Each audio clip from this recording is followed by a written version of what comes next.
What's going on, guys? Ryan here with Spyderco Outdoors. Today we're looking at the Byrd Cara Cara Gen 2. This is Spyderco's budget-friendly line of knives. I picked up the black stainless steel handle with partially serrated blade for $55 Canadian, which is not bad considering our crazy import laws right now, making everything hard to find. I actually only found one supplier selling this in Canada. As far as first impressions out of the box, I was not too happy with it. It came with a really stiff blade, the lock was really stiff, and then the liner is really slippery, especially when you get wet hands or sweaty palms. As far as fixing that goes, I read that if you cycle it a bunch of times, that'll fix that. I cycled this thousands of times over the course of a couple days. Didn't seem to have much of effect. The only thing I was getting was a crazy scratch on the blade and some finish wear on the blade. So nice big scratch there. And if you look at the handle, wherever the scratch was, it was on the inside of the handle, somewhere there. So right away I wasn't too happy. I read that if you just put soap and water, like hot soap and water, and clean it, that'll fix it, because it'll get rid of some dirt and grime in there during manufacturing. That didn't change much. I tried oiling after that, still didn't help much. Next, I read you can actually put toothpaste on your pivot point and cycle it a bunch of times, and what that'll do is basically polish your pivot point with the toothpaste. I tried that. It definitely made a little bit of a difference. Unfortunately, cleaning the toothpaste out of there afterwards was not fun. It took a long time, so I wouldn't really recommend doing that. And then I also read that these two screws could be the culprit. I read that this screw could be putting too much pressure on the lock, and I read this screw could be putting too much pressure on the blade pivot. So I backed out the pivot screw. So I backed it out to about yay. And as soon as I did that, I got gravity drop, which is what I was looking for. And then as soon as I backed out that, the lock actually functioned to the point where it wasn't killing my thumb after 10 openings and closings, 10 cycles. So loosening those two screws fixed most of my issues. Unfortunately, you can't walk around with a knife with loose screws. So I tightened them back up. And then next thing I did was got desperate.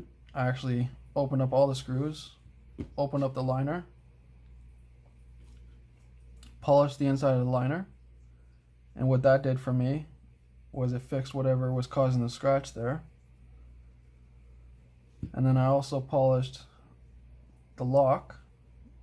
I think what that did for me was it got me more function out of the lock, because now it's actually moving freely. Like you can see, it's polished all the way through.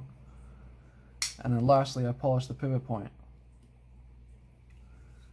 And those three things finally gave me a blade that somewhat functions. Because when I had the screws loose, like that, it functioned properly. But I had this going on. Really bad blade play. You can actually hear it bouncing off the liners. So loose was definitely no good. Now when I have it tight, I can at least function it. And there's not as much blade play. There's still some, not as much. I can really crank this screw down, but then the blade basically won't move. It's insane when it's really cranked down. And it was like I barely turned it there. I can still open it with one hand, but she won't drop like that. So I've seen people do this, use a surface to close their blades, but even opening it is really hard, and especially if you have wet hands, you're talking about a dangerous blade now. So I leave it slightly loose, just slightly, and that mixed with all the work that I've done make it somewhat usable to the point where it's not moving so much, and to the point where I can accept it. The description said it was 5.4 ounces, and we're looking at just under 5.3 ounces. So the description is slightly off, but it's off in a good way. You want it to be off light, not off heavy. So I'm happy with that. As far as size goes, we're looking at 8.5 overall, 3 1/4 usable blade length, 4 1/4 to the pivot point, and 4 3/4 handle length. So it's a good size, and then with the finger choil and the jimping, you can get right up on there. But then if you'll notice, I have all kinds of extra meat right back here that's not being used. So what I might do next is I might try the Byrd Meadowlark. It's slightly shorter handle and slightly shorter blade, and that'll make it a little bit more functional for me, I think. Also, I'm going to try the fiberglass reinforced nylon handle because I can't stand this stainless steel. It's just too slippery for me. When you're working in the field, you can get sweaty hands sometimes, you can get wet hands, and that's just, you want as much grip as you can get. So stainless steel is not a good idea. Other than that, I'm pretty happy with it though. It'll be probably more used as a personal knife, not for work anymore.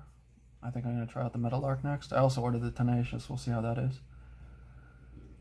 But I wanted a cheap knife that was durable, that would last a little while, but I didn't mind beating the hell out of at work. So we're stuck with this. It works pretty good. I'm happy with the Byrd line. Like I said, Meadowlark I think is going to be better for actual work carry. This is going to be better for just around the house opening boxes and stuff. So hopefully you like this review. Hit the like button and subscribe if you want to see more of these coming at you. Thanks for watching.